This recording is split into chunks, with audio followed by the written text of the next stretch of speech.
Guys, ngayong araw, samahan niyo akong gumawa ng banana chips na cheese flavor. Una kong ginawa, hinugasan ko muna ang hilaw na saging na may balat pa para mabawasan ang dumi nito. At pagtapos, pinalatan ko na ang saging at inilagay na sa palanggana na may tubig para mawala ang tagta.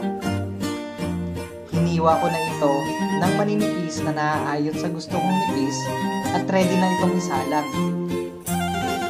Binuksan ko na ang stove at nilagay ang kawali, nilagyan ng mantika at inantay ko na uminit.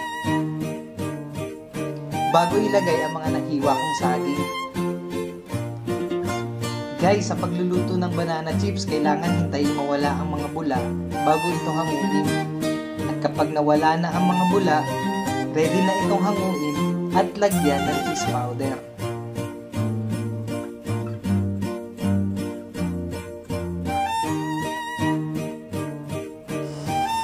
Testing.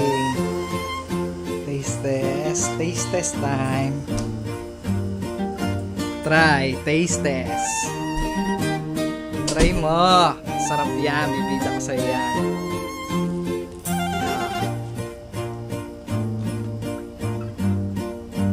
Malutong Sige, pisain mo. Mo. Pakita mo sa camera